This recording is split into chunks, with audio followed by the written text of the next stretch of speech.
presented by The Hockey Shop, source for sports language, thehockeyshop.com. Welcome to this journey called Goaltending InGoal Radio, the podcast. Darren Millard, David Hutchison, Kevin Woodley. Kind of in that sweet spot where guys are going to start really getting on the ice. We're going to get some pictures. We're going to get some first looks at new setups for this year. This is kind of like a version of Christmas where we all get to see the new looks. And teases too, right? You see all the stuff that goes up on social saying goalie X is switching from CCM to Bauer to True, whatever it might be. And everybody forgets that it's also the time of year that guys are trying new gear. It does not mean they're switching. And let's not forget, there is often financial considerations behind this as well. Contracts expire with equipment companies. Guys try new gear because there's a paycheck involved with it. Some of them go with the paycheck. Some of them decide, hey, it's too different. Some guys go purely on performance. Joey Decord last year, we had the story about how he switched his blocker to Bauer because of how active the rebounds were off of it compared to the True he was wearing. And he basically played with a mismatched set last year. So we get a lot of this. We went through this last year, Hutch, right? We're up in Kelowna with Devin Levi. He's trying True. And we've got all this video and everyone's like, he's switching. I'm like, hey, let's see. And he ends up staying in CCM. And we've got all this video of him and True. And we're like, we can't really use this. But maybe we can because he didn't. So it's that time of year, Darren, but it can be a little misleading at times. Let's put it that. You know what's not going to be misleading or long-term? You've noticed this probably at some of the World Junior camps. The CHL. And some major changes coming to the equipment there.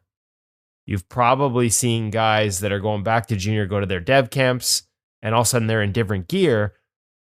CCM no longer in the Canadian Hockey League. It's now a Bauer League primarily, with your only other options being, I believe, Vaughn and True.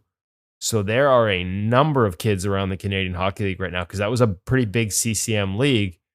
They can't wear, or maybe they'll get grandfathered in for the short term, but long term can't wear the gear they've always worn.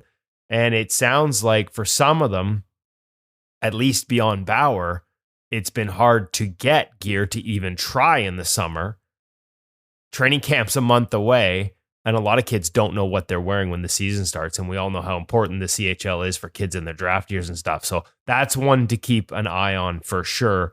And if you're wondering why you're seeing some of these guys in gear that they've never worn before, that's the reason this summer there's a lot of testing and experimenting going on as guys try and find an alternative to CCM and the CHL. Hutch, let's look through Matty's eyes. How many equipment options would he have available to him to test, to try? Or is it just his set that he gets playing in the Canadian Hockey League? No, the companies for major junior guys are pretty generous because they'd like to see them in the gear. He has tested a couple of sets of Vaughn gear. He has tested a couple of sets of Bauer gear.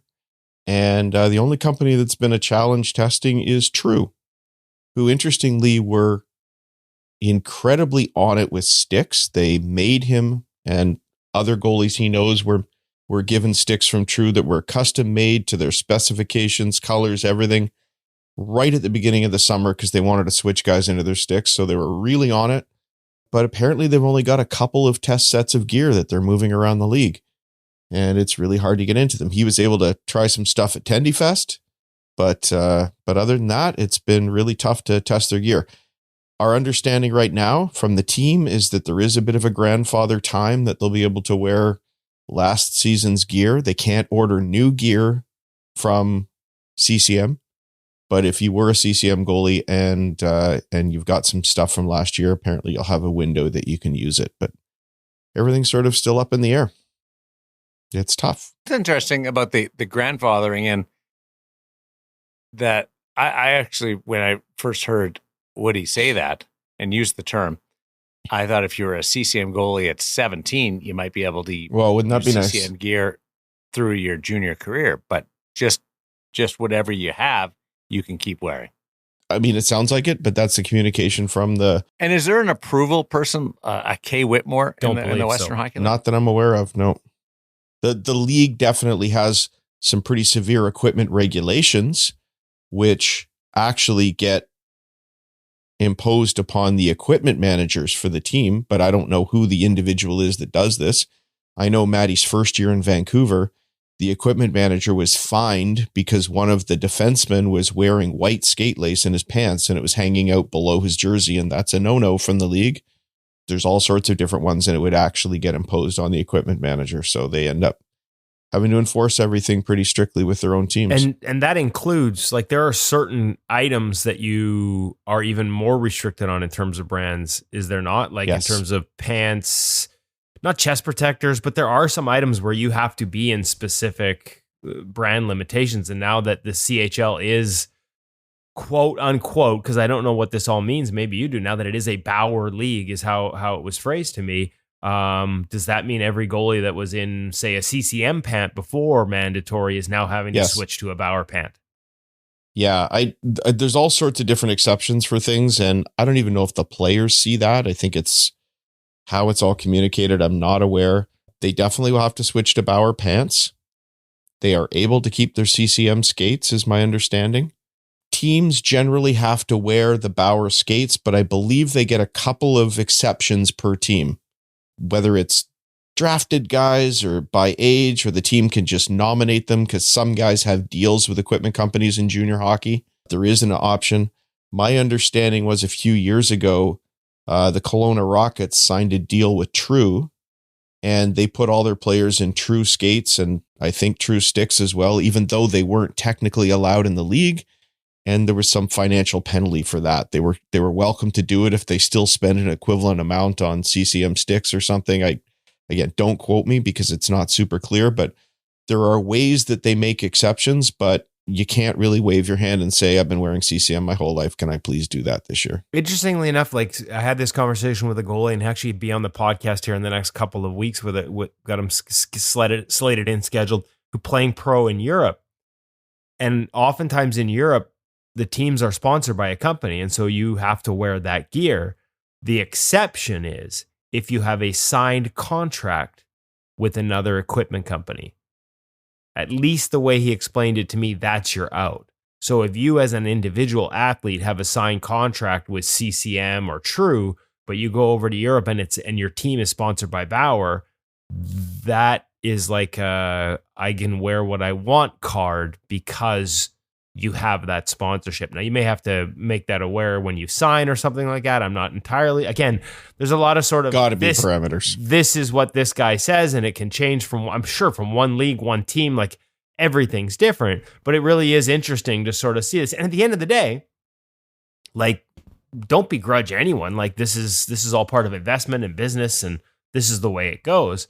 But I would suggest that, August 8th, as we sit here and record, with training camps opening in a month or less than a month, it's probably a pretty small window to ask somebody to basically completely change the tools of their trade going into a season, because we know how unique these things are. The personal preference, how a pad not only looks, but feels and performs on your leg, from one brand to another. And I know for True, it's a challenge because obviously there's limited capacity in the North American factory, and they want these kids in the North American Montreal-made equipment. But this is the time of year where every pro that wants to try it, NHL guys are getting their gear. Like, there's just only so many sets they can make out of that factory. So I would imagine that, as you said, getting demos out to all the goalies that want it has proven impossible by the sounds of it. They haven't been able to do that. And then the next step would be, like, if you're ordering now, like, if you do get a demo set and you're ordering it, like, when's that showing up? 2 months into the season? So yeah, it's a really interesting time. And I think we need to, be cognizant. There's an effect on young athletes who are playing for their futures in many cases. As familiar with the scene in the NCAA, but my understanding is there are individual schools with contracts with gear companies, and the goalies must wear that one company. That, because there are some brands that are look, a Bauer pad is very different from a CCM pad, for example. If you had to make that switch, that could be a real challenge. We're going through this right now. We're testing the Warrior pads. Our feature guest on today's episode is Jeremy Smith, who wears them over in the KHL. And much like our early reviews of the Bauer pads, there's an adjustment process in terms of how you set them up. They perform a little differently, getting them to sort of move with or around your leg, depending on your personal preferences. Much like those early Bauer pads. Remember, we had the article with Mike McKenna talking about the different strapping options. And here's how I would do it to sort of get it to perform like what you're used to. And so going through that process with us as testers is one thing, or with some of our young testers, but going through that process 2-3 weeks into a season, I would argue is less than ideal.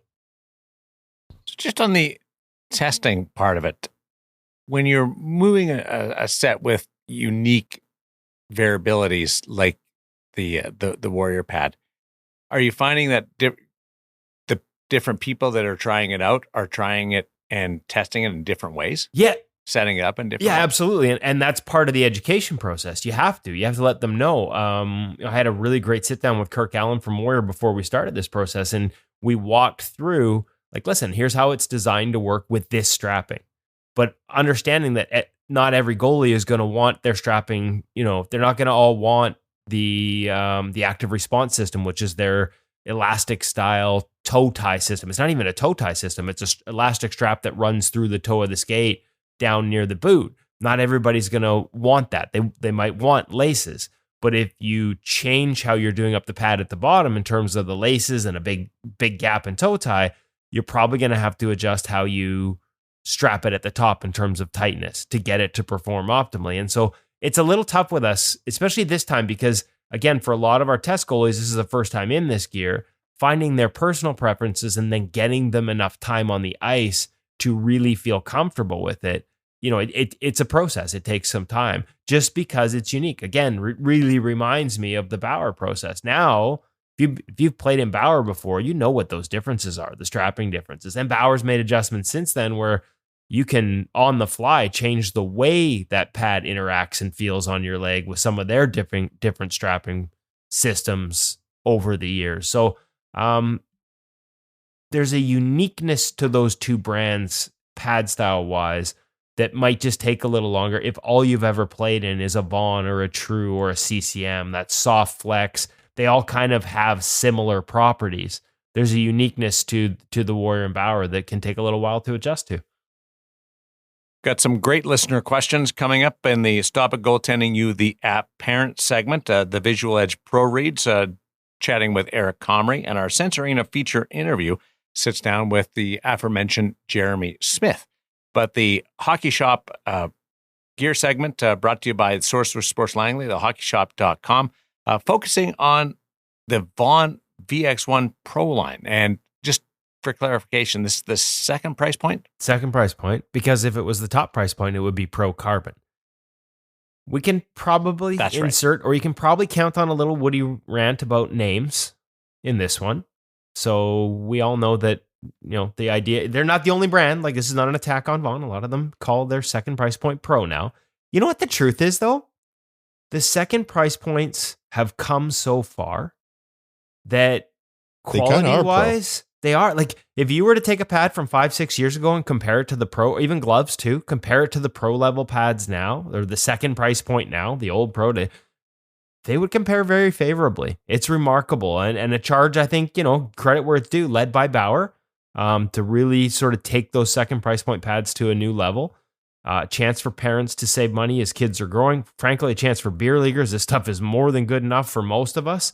It's, and this is another look at it. So if you have questions, not just about the Vaughn VX1 Pro we're about to review, but about any of these lines, whether it's the second price point, the 7.9 in the new eFlex line from CCM, Bauer's second price point, True, Warrior, all of them, call the guys at the Hockey Shop Source for Sports, because they're going to be able to give you an answer specific to you or your goaltender. What level are they playing at? What's the difference? How's it going to feel? Is this protective enough? Now, I think the pads are all protective enough. It's more the gloves from a protection level. You get more foams in some of the more expensive ones. Pads, it's about durability. These might not last quite as long if you're looking to get 2 years and your kid's on the ice 5-6 times a week. So those are the types of questions that they can answer at the Hockey Shop Source for Sports so that you can make an educated decision on which line you need. Do you need the top of the line? Is the second price point good enough for you or your young goaltender? Make sure you give them a shout. Check them out. If you happen to be in the Lower Mainland visiting or live here, it's the Hockey Shop Source for Sports in Langley. For everybody else, thehockeyshop.com, and never hesitate to reach out to them.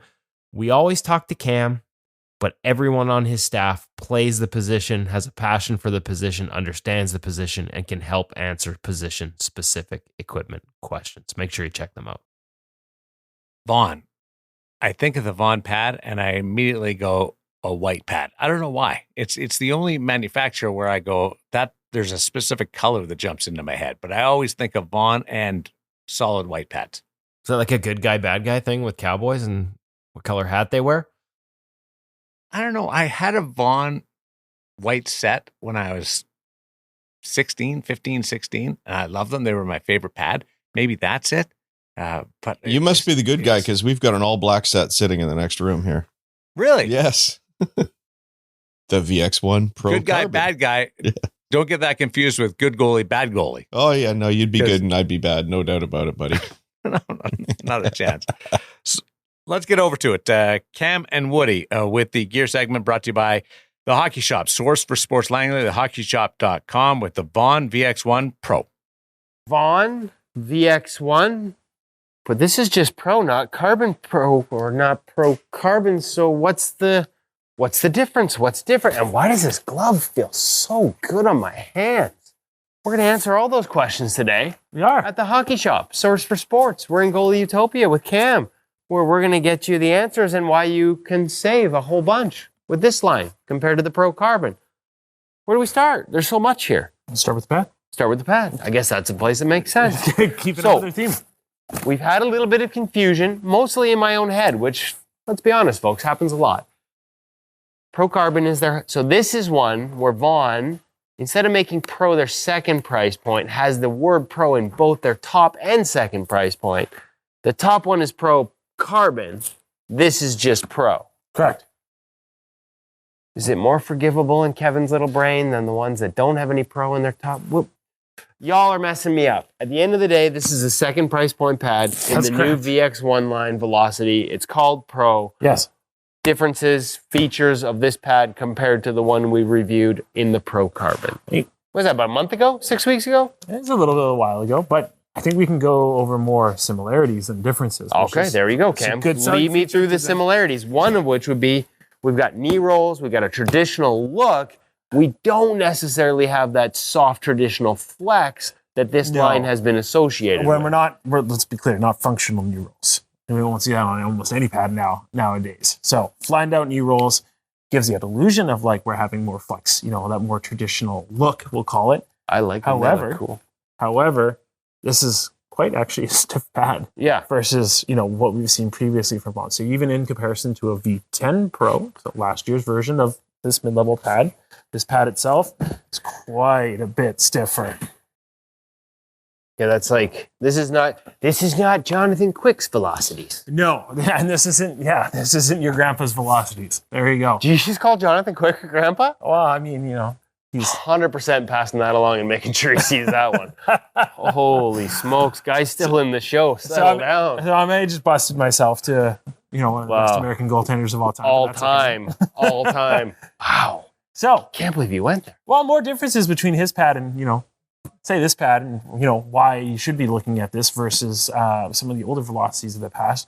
That rigidity that we see in the overall pad more aligns with some of the more modern pads that we do see on that wall. So traditional look, modern build. Correct. Thinner thigh rise up top, also bindingless design, which is something that's been a little bit different from them. We saw that on, obviously, the Pro Carbon version. Now it's been brought down to here as well, allowing for a little bit easier overlap in your overall stance. So to aid with that overall rigid thigh rise itself, if something's too thick up there, you're going to bind up. This will allow your dominant leg to kind of cross in front, especially in any of those post situations, things like that. Side of the pad, we do see their version of Primo. Exactly. I don't know if I'm supposed to say that, but it looks like it's almost the same. Click side, okay. Yeah. It's high wear and it slides well. At the end of the day, we talked about this with the Brian's line as well. Yes. It's one of the better sliding materials out there and it wears really well. Correct. Super slick. A little harder on the inside, which probably contributes to that rigidity. That's top correct. To bottom. Again, aiding in that overall feel for that pad itself. So when we look at the actual knee cradle, balance stabilizer makes its return here. So what that means is Vaughn's version of their integrated kind of style of a knee. Not the exact same, but quite a bit stiffer than we've seen from them in the past, allowing for, again, much more stability when you're down in that butterfly. It allows you to sit nice and tall. One of the things that I do find, different material too as well. It's almost like So I'd say it's a richer texture to it. Yeah, exactly. Soft, nice soft landing area. Give them that. I would say definitely 10 out of 10 though with the style. Recommend socks over your knee pads. Don't want to have exposed Velcro against this. Oh, it'll wear it through it. I do find it kind of wears a little bit. So yeah, for your knee pad wearers, which should be everybody anyway, socks over your knee pads, which is something we always do recommend. Cam never misses a chance to shamelessly plug his preferences on this show. Yes, there we go. This is Lake Channel. RRC Plus. Yes. What's it stand for? You tell me. I believe you have the acronym down right off the bat there. It's racing. Racing. Racing to get a little bit tighter on your leg. No. So their version of the different rotational control straps that we've all seen all over the place. Adjustable, easily removable if you are finding it too tight. Very similar, almost True-esque, if you will, in terms of for the way it looks, the way it appears. I just looked it up, Cam. It's reactive rotation control, just so you know. There you go. Very good. See, I'm glad one of us remembered what exactly it was between the two of us. Thank you, Google. Yeah, that'll happen. But again, good overall connection, tight fitting pad. It always has been. A lot of adjustability. It still will be. That's correct. Even, can you wear it as tight at this stiff compared to the old softer ones? Yeah, you still get a little bit of a difference, of that stiffness profile. You're going to feel it on the leg when you do hammer it on the tighter side of things. But again, that's why it is adjustable, so you can kind of dial in your step. Well, and again, you want to. This is for goalies that like to feel that leg attached. You've got quite a bit of softness in sort of against the shin, so there's a little bit of give there as well. Yep. Moving on. Flat boot construction. So it's going to sit tabletop. As with previous Vaughn series, this will cause the pad to fit a bit bigger than what you've been used to. Again, previous Vaughn pads. Even from a V10 to this? V10 still similar sizing. Okay. But that was something we had called out previously in the past, that the pad was fitting up quite a bit bigger. Okay. Especially on goalie, so you might find you have to size down. Keep that in mind. What's going on here? Vaughn's elastic clip toe ties make their return. Easily adjustable, easily swapping them out to something else if you choose. Easily removable is what you're saying. Yes. If this is not your style. Now, elastic, no, and I mean, we haven't tried this, so whether it works or not, how durable it is, I can't say. But like for us, immediately, at any higher level goaltender, you're probably not going to want that elasticity. You're going to want something that's fixed between the toe of your skate and the toe of the pad, especially if you're using reverse and push-offs. Correct. Okay, moving on. Blocker. Here's a blocker. Yes. A bit more of that old school style palm when it comes in. However, nice, thick, sure grip to the actual palm like portion of the blocker itself. Added durability feature in terms of for not wanting to wear through right away. Good overall balance feel. If you've been a Vaughn fan in terms of blockers in the past, you're still going to feel quite comfortable here. Quite a steep angle, sort of in terms of being able to cut pucks off and knock them down, not be worried about rollover. A little bit more of a centered hand position. Really feels easily like be able to get that punch to it, we'll call it. Stiff sidewall. So this is something that I do notice as a bit of a difference. Quite a bit stiffer on the sidewall itself. We had a ProReads this week where the NHL goalie talked about not wanting to stab at it, Cam. But hey, that's the difference between you and NHLers. Glove, 600 break. Yeah. Why don't you take a stab at that then? This might be my favorite part. Okay, good. That's got some nice closure to it. I was quite enamored with it in the VX1 Pro Carbon line. Am enamored with this and the way it closes and feels on the hand as well. Again, that fingertip to fingertip, a little more first baseman style, pocket sticking out from the edge of the hand. To coin a term, 600 break, yes. I said 600 break. Just making sure that people know. I said that. I know. They know what I'm talking about. I just want to take a stab at the Mike Vaughn originally sort of walked us through the differences. We think in terms of how it closes, but he thinks in terms of where the pocket is relative to your hand. And if you're missing pucks when you catch in certain areas, maybe the pocket should be in a different location, and that's why you change the brakes. This one, for a 600 style glove, it closes really nice out of the comfy, soft. That literally just got broken out today. So it's not bad for right out of the box and onto my hand. Great overall option.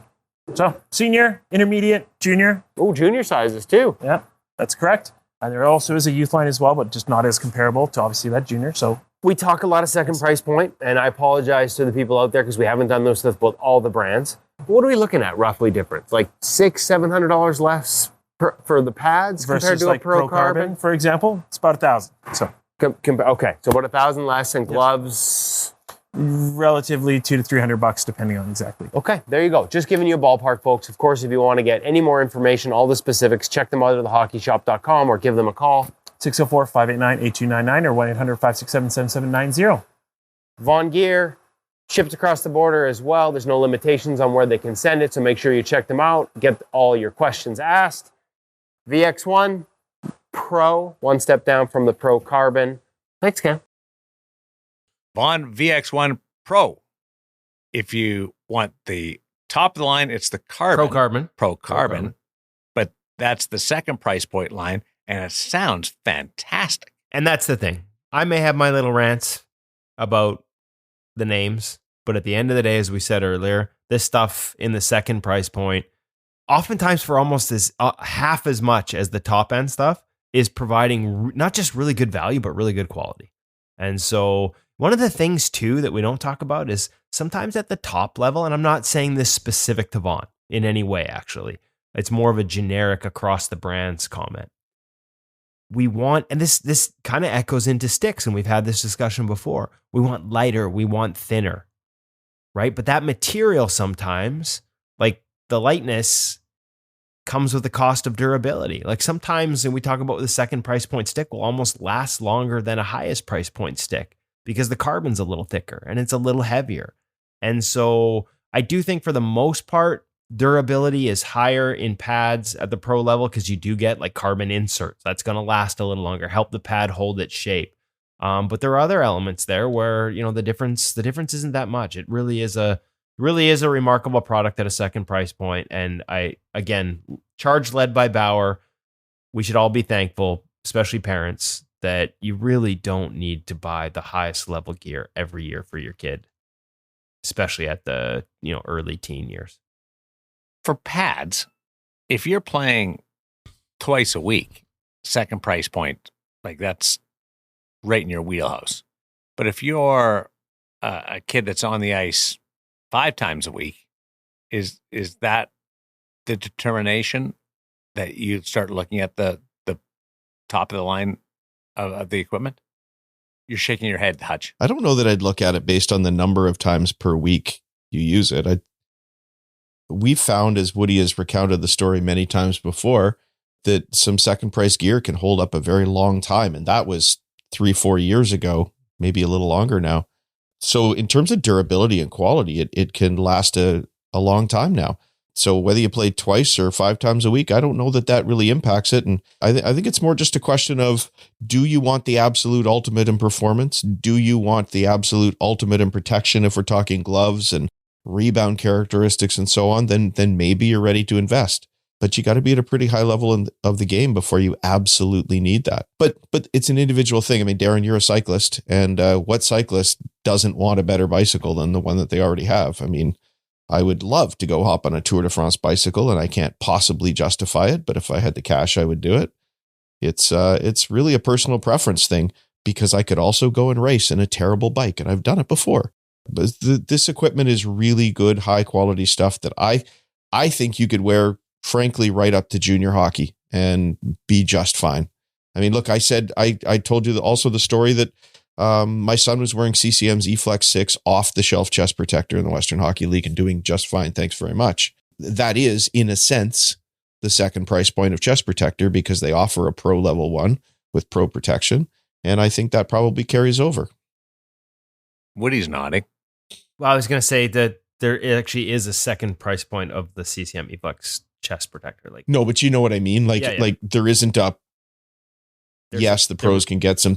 There is a 6.9. So just to be, there is a lower price point version that matches the gloves. It just depends how you want to look at it, though, because there's the Pro Chesty and the off the shelf eFlex 6 is a level below that. So depends how you want to interpret it, but I think the point still stands. Do any of those stop pucks from going like the 18 hole between my elbow and my ribs? The 18 hole.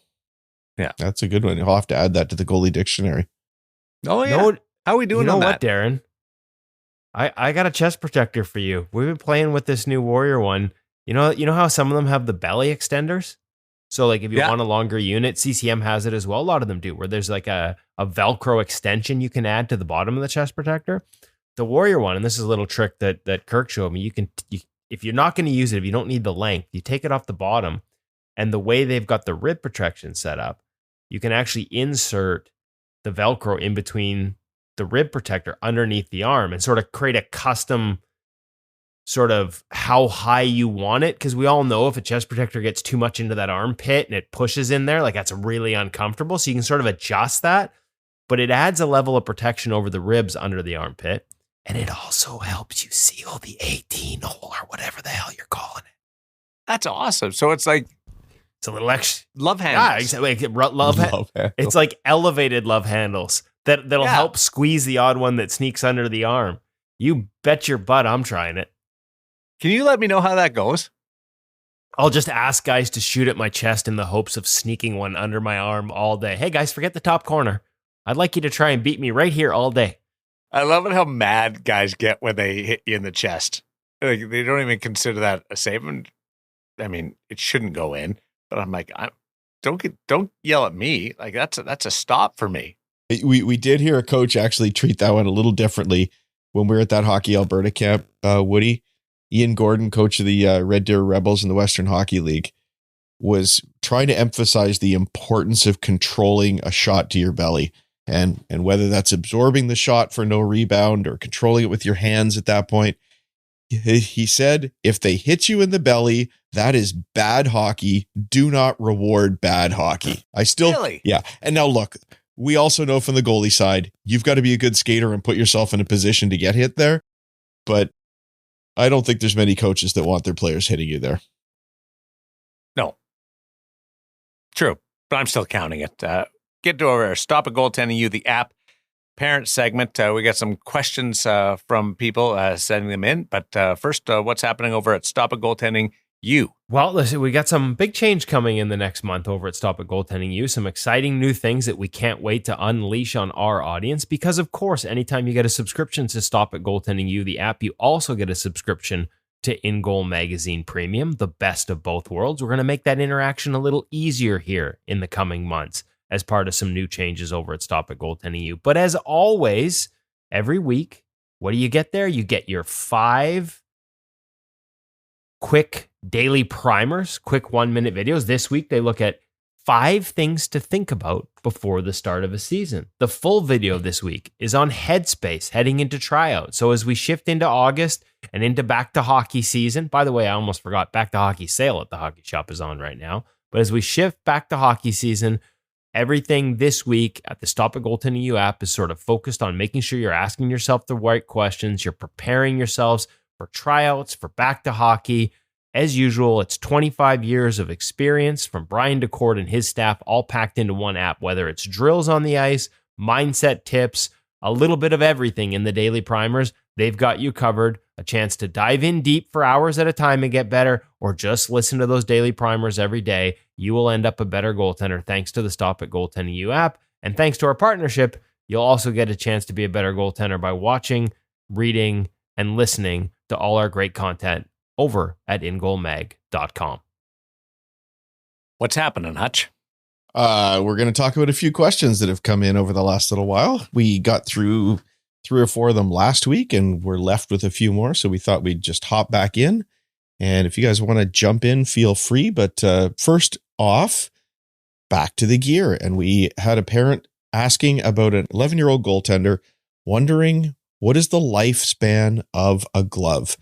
This 11-year-old goaltender starting to feel a little bit of pain from shots using a glove from last year. And is there a lifespan? The answer is yes. Obviously, you could use them for as long as you want, but the protection does diminish. Pro goaltenders go through many gloves a year. Junior and NCAA goalies go through 2 or 3 gloves a year. It is not always a protection issue, but it is in part a protection issue. So work backwards as you get younger. It is possible that after a year, a glove will be quote unquote worn out. This, though, is a question about a junior glove, which of course has the least padding in them as we move up in the ranks. And it could easily just be that when a goalie gets older at this age, the shots are a lot harder. Kids mature at such a fast rate when they are so young. And all of a sudden, around age 11 and 12, you've got some kids who can really hum that shot. So it might be the glove. It might be the age. Perhaps it's time to think about moving up to an intermediate size glove, which can have all the pro features, but is just built for a hand that's a little bit smaller. It's a very individual thing. And if it's not in the cards for you financially, because it is very difficult to do for a lot of people, you could try some of those padded inner gloves that Cam has over at the hockey shop and other people have available. There's lots of great options there to help with the pain. I wear one of those. Perfect. There you go. That was going to be my suggestion, but of course Hutch is already on top of it and Darren's already tried it. Look at me behind the times. All gear has a lifespan, and we've talked about it here before. We were just talking about chest protectors, and we got to the point with a test unit we had for a few years where the belly shot started to hurt. The foams start to get compressed. Everybody has probably had a pair of running shoes that after a little while, you felt like you were walking on concrete. That's just what happens with modern foams. I was watching my kid practice one time back age 12, 13, and I just noticed that the shots were not coming off his blocker as hot as they usually do. And so we pulled out the blocker board. CCM blockers have a zipper at the top, so it's really easy to pull the blocker board out. Compared it to a brand new one, and the thickness of that blocker board was diminished by, I would say, 50%. It was really shocking how much those foams had compressed. Put a new blocker board in there, and the shots were just popping off again. So, gear wears out, unfortunately, for all of us. But sometimes it's fun to be able to buy something new and cool. Another one that came up, we have talked about here before. It's a very common question. How do I keep those knee pads in place? And we had the new Bauer Pro knee pads on in last week's gear segment. Really cool neoprene sleeve in there that should help. But please go check out the video we have over on our YouTube channel. Cam did one with Woody talking about ways of keeping your knee pads in place. For us, the real simple one, guys, is knee pads on, socks over top, strip of sock tape underneath the knee, and there's nowhere for it to fall down to. Some like a little strip on top as well. There's garter options, tying into the pants options, but we've never really tried those because we haven't needed to. I will make a note that socks over top, as I think Cam may have even said in the video last week, extend the life of your pads to an extent because you don't have those rough Velcro surfaces rubbing on your pads from your pants. Woody, you had a hand up there. Did you have something to throw in? We got a note from Kristen Campbell, PWHL Vancouver, traded from Toronto. That's right. Sent us a DM on Instagram after our Bauer Pro knee pad segment launched, saying that she's tried these this summer and that in her mind, the best knee pads she's ever worn. So there's a vote of confidence. Obviously a Bauer athlete to start with, but this is a new product that's created a lot of buzz. And as Hutch mentioned, a neoprene sleeve that you slide into, which in theory, and with the way they've kind of created segmentation underneath the knee, should really help it stay in place. I also wanted to ask, like, Darren, you're out there with NHLers, AHLers, taking shots. Like, do you put socks on over your knee pads? Like, I don't know a ton of beer leaguers that do, or maybe my group is just the exception because we're all old. I do. I probably started it 10 years ago. Okay. I wore the knee pads just on their own and then started putting socks over top, and it holds them together and in place so much better. I use a garter belt too. And I use the Vaughn padded underlayer. And I use one, because they've got the Velcro there, I use one of the straps on my knee pads to lock into that, and then the other two do it up traditionally the way they're supposed to, and then the socks over top, and that's great. And I don't even use a garter belt on my socks. I just pull them up over the knee pad, and it just holds them in place. And No stays kidding. good. You don't attach the socks to like my I don't attach wear the socks, to but my anything. socks have an undergarment attachment, or my undergarment has a sock attachment at the top. You don't even attach Yeah. it. No, I just pull them way up, and it's great for the 2 hours that I'm on the ice. Potentially, it's awesome. This is a parent question for young kids, but it sounds like Woody needs to get with the times and put some socks on himself as the old man. Socks are the key. There's been odd times where I haven't had my socks there. Shame on me, and they're all over the place. So that is significant. Notes to self. Gotta test him, Woody. The last one's a little tougher. It was more of a parent rant than anything, but I just thought I would jump in on this one. And it's a parent of a goaltender who's decided to quit because the stress of playing the position is too much. You know, my commentary on that is simply, I am so sorry that your young goaltender has had to go through this. I had a chat with a coach this week who will be guesting on the parent segment in the not too distant future.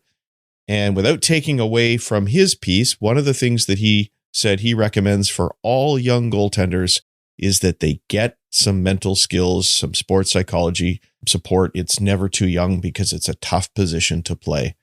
I spoke to another parent who told us that their child had flown across the country to play in a spring tournament, age 11, played fantastic, helped their team make it to the final in this tournament, and it didn't go so well. And during the game, the coach was screaming at the kid from the bench, telling him it was all his fault. This is terrible. What? It's terrible that young kids still have to go through this.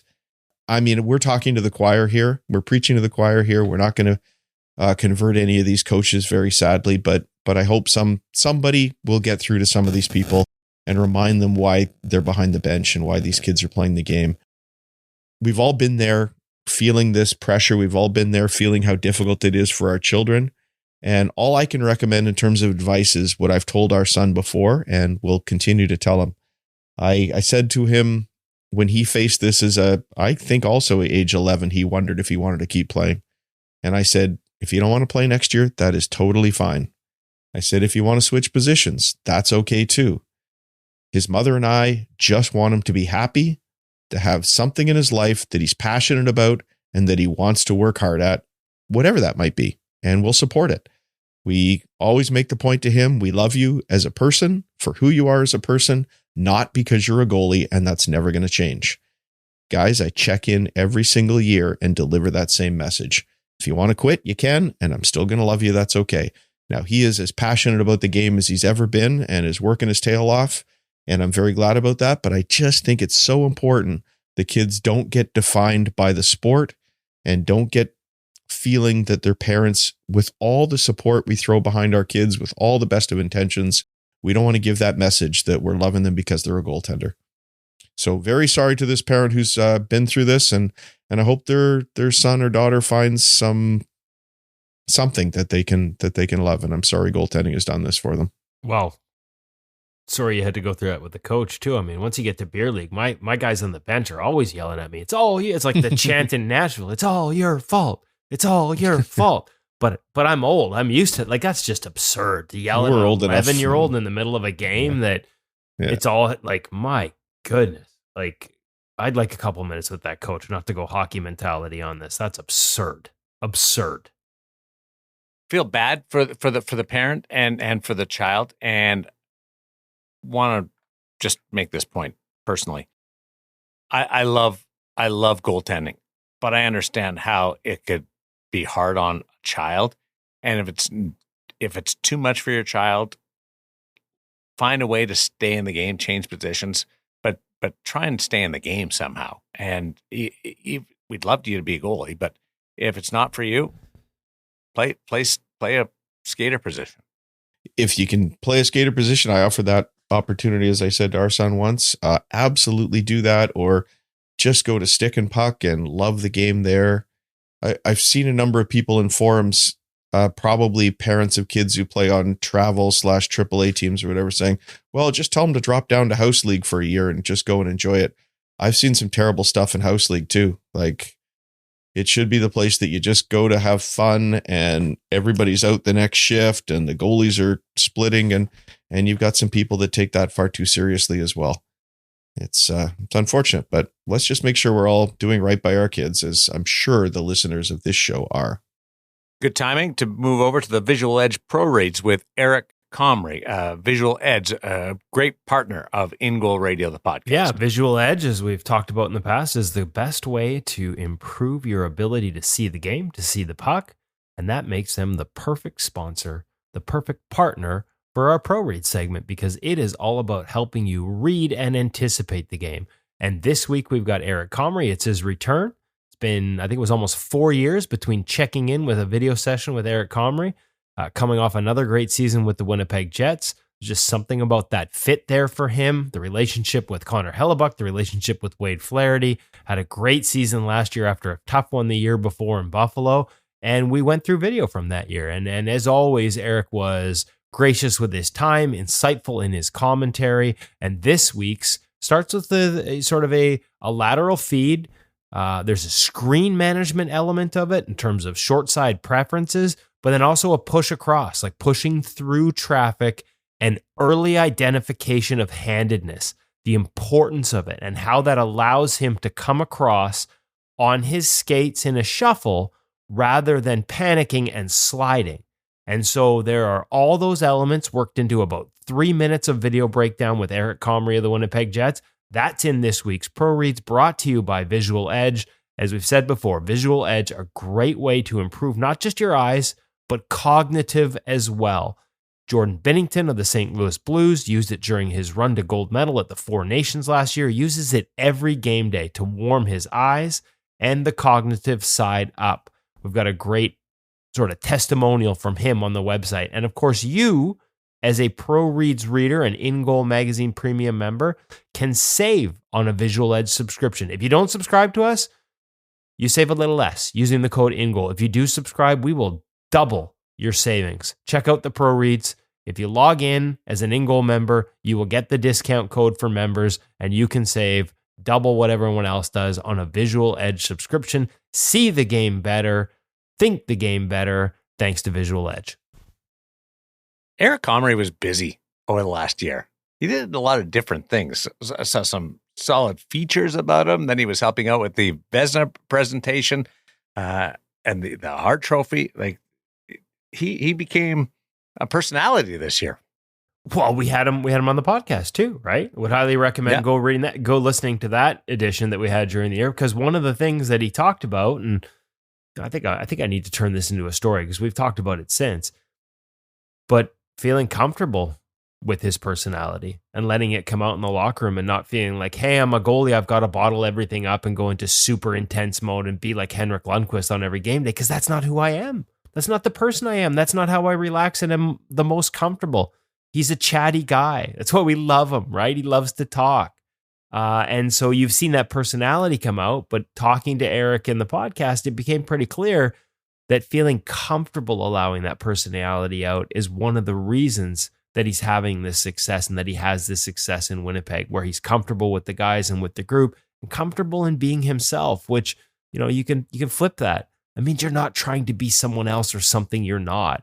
In a position that is full of lots of challenges mentally, having to pretend to be something you're not to fit a stereotype that the league or people in the league hold of goaltenders, that's a pretty tough way to exist. And so I think that's a really important lesson from that podcast. And we've got lots more important lessons on the ice with Eric Comrie coming up. We spent a good hour with him. We've got close to must be close to a dozen ProReads coming from Eric Comrie over the next year. Dozen, I think, Woody. Yeah, he was great. A lot of great clips. We're actually going to go double up. We'll have Eric Comrie on next week's ProReads Visual Edge, because he talks in this one about comparing this save to one he makes later in the year where he has to slide because there is a one-time option on the other side. And I just happen to have that video queued up. So we'll go through that one next week. Double the fun with Eric Comrie and our ProReads, and then we'll get back into our rotation. A lot of big guests coming up in ProReads that we're working on video sessions for this month. Going to be another exciting year of ProReads video breakdowns at ingoalmag.com. North American pros filtering back onto the ice as we are in early August. But for those going to Europe and the KHL, it's full speed ahead as training camps are right around the corner. And our feature interview this week on the Sense Arena feature interview is Jeremy Smith. before we jump into that, there is a way you can keep up your training before you get to training camp without hitting the ice. And that, of course, is NHL Sense Arena. This week brought another exciting announcement from NHL Sense Arena. And that was that you can stay game ready now with NCAA D1 level training this summer.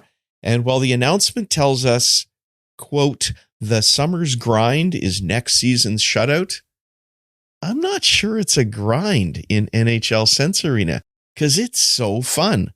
You're 100% in control of what you do. You're 100% in control of when. It's just fun. And who wouldn't love the chance to step on the ice with NCAA players? So they've added 6 new video goalie drills. A few of them are updates on some older drills by adding in NCAA shooters, and others are brand new. They have a 3-on-0 drill, guys. I know a lot of people are thinking, why would that be fun? I know goaltenders who think a 3-on-0 drill is a lot of fun because you get to be athletic. It's a huge challenge. It's all about mindset, guys. They've got warm-ups number 2 and 3 have been refreshed by adding in NCAA shooters. They've got this new pro circuit with this high-speed movement that challenges your footwork and angles. They've got a screenshot drill. They've got a shot from the slot drill where you're facing these close-range scoring threats. All, like I said, NCAA video shooters. Sense Arena is always improving, and you will too if you make it part of your training routine this summer. Head over to sensearena.com, use the code IGM50, and you will save even more. Jeremy Smith, interesting story. Played in North America and now in the KHL with Kunlan, which my buddy Gerard Gallant, not official just yet, but is going to be the head coach. Yeah, a fantastic story. A guy that we probably should have cut up with a long time ago, 10 years in the NHL. And as you're about to hear, with some of the most influential, his stops along the way, some of the most influential goalie coaches in the league that have impacted him in his development, starting as a draft pick of the Nashville Predators with Mitch Korn. He had some time with François Allaire, some time with Ian Clark. Like, he has been through some of the biggest names in goaltending as a pro, moved around a fair bit over his 10 years in North America, and then decided to go overseas, where he had the opportunity to play for Kunlun in the KHL, but also be a goalie for China at the Olympics. So we get into all of that, some great experiences, some great stories, and some great lessons, most of all from Jeremy, because when you move around as much as he did in North America to different organizations with different coaches, you're trying to learn, but you're also trying to impress. And so as we head into tryout season, and a lot of young goalies are out there trying to play their best and make a team, but also have to maybe try new things in the midst of that with new voices and new coaches. How do you balance that? How do you manage that? Just one of the many things that Jeremy gets into this interview. There are a ton of great takeaways here. And of course, we wanted to talk to him a little bit about his Warrior gear. The only goalie we know of, and I should be careful here because there might be a few others, but certainly the highest league level that are wearing Warriors hard plastic slide plates on their pads while playing pro hockey. And so we wanted to talk to him about that experience as well as we go through the testing process with the Warrior gear ourselves. So it was really neat. This is a guy who takes his gear seriously, not just the slide plate. We get into calipers, measuring how a glove finger sits right down to the micrometers using calipers that he got from his dad. So it is a wide-ranging, fascinating conversation that I'm sure our audience is really going to enjoy with Jeremy Smith. Really excited to welcome to the InGoal Radio podcast. First time guest, probably long overdue, Jeremy Smith. It's 16 years pro, first 10 in North America, last 6 overseas with Kunlun Red Star in the KHL. First off, just how's it going? It's good to have you on. Thanks for having me. Yeah, I think long overdue. I'm a big fan of InGoal, and happy to be here. Thanks for having me on. Okay, well, it has been a while. Our paths crossed in the past, probably even before I was doing InGoal or right around that time. Drafted by the Nashville Predators. I just want to, there's so many different things I want to talk to you about, different parts of your career. Why don't we just even rewind it further than that? Growing up in Michigan, how did you become a goalie? Well, let's go all the way back to learning how to skate. my older brother came home from school and was like, Mom and Dad, I want to play hockey. All my friends play hockey at school. And my dad's a football player. My mom's a cheerleader. Like, that's how they met, high school sweethearts. And they looked at each other and they were like, I don't know how to skate. I don't know how to skate. So they called my grandma up who knew how to figure skate. And so she picked up my older brother and I tagged along with them. And my grandma taught us how to skate. We had the double blades, like the old double blade skates. That's how we learned to skate. Me and my brother learned to skate. And then like I picked it up pretty like easily skating around. So I was way faster than everybody like in mini mites. But I was a wrecking ball. I would just run into everybody. Like I played it like football, like in the backyard, like the Nerf football. We just tackle each other. And so I was just taking penalties all over the place. And so my dad was like, you know what? I'm paying this money for you to play hockey and you're spending more time in the penalty box than on the ice. So they threw me in net and I was like, it just stuck. I was really good. And then my first mite season, I'll have to look up I have they used to have like varsity jackets for like your like like hockey association. So I grew up in Wayne. And I had like one of those jackets, and every time you got a shutout, they put a patch on your jacket. And like the first year, I don't even know how many I'd have to count, but it is covered in shutouts. And so the next year, I told my dad, I was like, it's just too boring for me. I want to skate. And he was like, you know what, Jeremy? You don't have a choice. You're playing goalie because you're too good. And so after that mite year, it just stuck. Okay, so we've had a lot of different origin tales. They usually follow a couple of different, paths. Like my older brother, and they needed a target, or fell in love with the gear. Jeremy Smith is our first. I was a goon in mini mites and took too many penalties, and my parents told me I had to be a goalie. I love that story. Actually, I have it right here. Oh, that jacket is just covered in patches. Yeah. So I told my parents, I was like, I don't want to play goalie. And they were like, listen, you don't have a choice. I just picked it up really easily. And my parents were happy because I wasn't in the penalty box. Yeah. So that's how I ended up in the gear. So goalie forced into goaltending. At what point did you come to love it as opposed to dad, get me out of the crease so I can take some more pims? I mean, yeah, I think it just, that first year, like you just start to love it because it's something different. It's hockey, but like I told you before, it's a sport within a sport. We're playing hockey, but I'm playing a different sport than, the 10 guys on the ice. There's only one other guy at the other end playing the same sport as me. And so it's unique, but you grow to love it. It really is something that you can change the game. You're the only player really on the ice that if you don't let up a goal, you win the game. Is it important to embrace that? Like, as a lot of guys do, like some guys like it because of that. Did it take you a while because that pressure that comes with it, and we probably don't feel it in mite, but it becomes such a baked in part of it that I feel like guys that embrace it are going to have more success with it down the road. Oh yeah. Yeah. I think like as a young hockey player, you just want to have fun. Like it wasn't like that mental approach didn't really come into play until much further down the road. But as a young goalie, you're just having fun out there. Like I always wanted to be in the act. So I was happy to be in net, especially in practice. I never had to stand in the corner. I was, there was shot.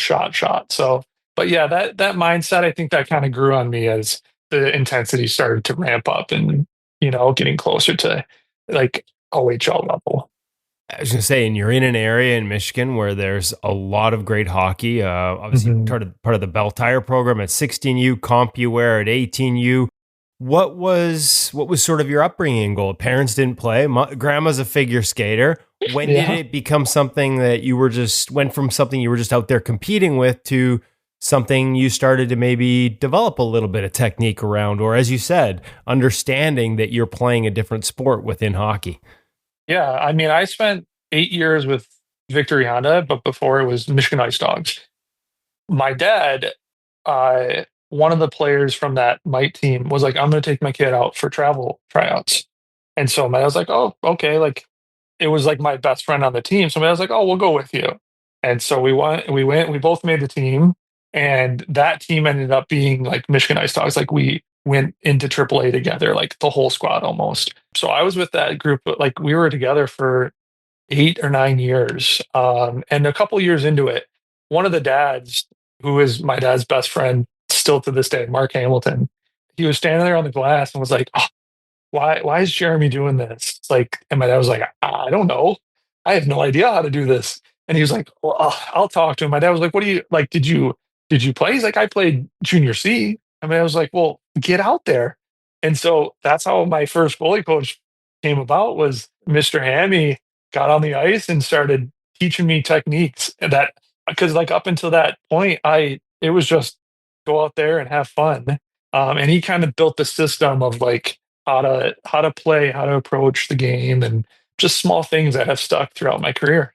Was there anything other than that coaching? Like, did you hit a point where you had a guy that you watched? Like, did you like to watch NHL games? Did you hit a point where you're like, okay, no longer just watching because it's hockey, but now starting to watch like, hey, he's doing this, that guy's doing this. Why don't I try some of this? That's probably like 16, like OHL level. Like before that, like I'd watch. Just playing. Yeah, I would watch other goalies, but it never really was like, oh, I'm going to take like this little bit for my game, or, start making my recipe. That was probably a little later, like in OHL level, where what I had done before wasn't quick or good enough at the OHL level. That's when you're kind of like, pucks are flying by you and you're like, whoa, I got to change, something's got to change. And so then I start watching like the older guys and seeing what they do and trying to make myself bigger in the net. Plymouth in the Ontario Hockey League, playing for them, it's changed, right? Like now there's a lot more coaching. Yeah. But back in 05, 06, were you on your own figuring that out? Do you have a little bit of help? Who were some of the early influences? Well, I mean, yeah, let's go back. So before the O, there was the program, the National Developmental Training Program. Yep. The USA. Yep. So the national team. That's what I'd like. Like that's what was my goal. And I had like a couple of good select tournaments.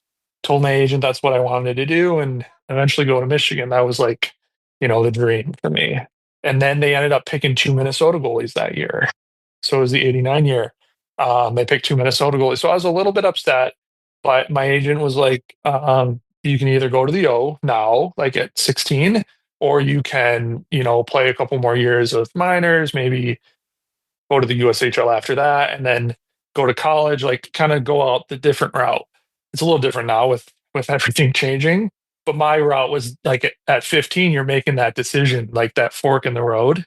And so Plymouth was right down the road from home for me.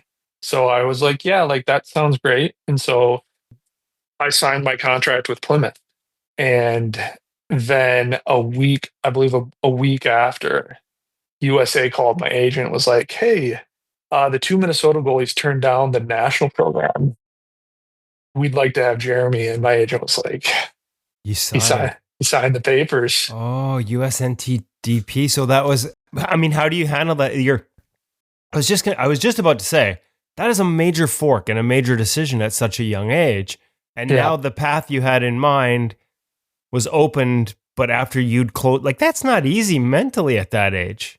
Yeah, no, it was like a very mature decision, because like, things could go wrong. You could get hurt, and your hockey career essentially could be dwindled to a point where you can't, turn pro when you want to be. I think like the CIS would be a route that I could go after that, but that's a tough road. That's not a lot of guys come out of that league and make it to the NHL. It is possible. Like I know guys that have done it, but no, it was a big turn. It was a big fork in the road decision for me, but it worked out. So, I'm thankful that I got to learn it from the OHL, and who knows what would have happened had, a week went by that I didn't sign with the O and chose the program. But that was how the OHL came about for me. 1 year, 1 full season in the OHL before you're drafted by the Predators. What do you remember of draft day? Were you there in person? What are the memories of being drafted into the National Hockey League like for you? And a second round pick too. Yeah. So I mean, it was in Columbus, so it's right down the road from Detroit. So I had a whole crew with me, and it's like I had like a whole extended family. Everybody wanted to come. It was great. Like I had a lot of support, and I didn't know where I was going to go. Like goalies are kind of like one of those things where you can go early, or they could like no one can pick a goalie for a long time, and then all of a sudden they realize, oh, there's all these goalies, and then it's just like wildfire. So I wasn't sure, but the way that they seat you, I don't know if they still do it at the draft, is they seat you based on like the ranking, like the draft rankings. And so I was like one of the highest rated goalies, ranked goalies, and so they sat me like front row. So it's the first round. It's like all the lights, everyone like first. It was Kane, Van Riemsdyk, and Turris went up there. Like they're taking photos, like big show, and it was really cool. And then like as like the draft goes on, you're kind of waiting, and I didn't really expect to go until it got to like I think it was like one of the last picks of the first round, and it was the Detroit Red Wings. And my agent sitting right behind me, and taps me on the shoulder, and I turn around. He goes, "You're going to Detroit." And I'm like, my dad hears it. He like the whispers start whispering, and they're walking right in front of me. They have the jersey, and when they have the jersey, they have it all folded up because like they have the name on the back, right? Right. And so they're walking by. Detroit's walking by, and in my head, my mind's just going a mile a minute. I can imagine, because like hometown, I was like, this is going to be incredible. Like, like it's just meant to be. And when they're walking by, the jersey slips, and it's a Smith on the back.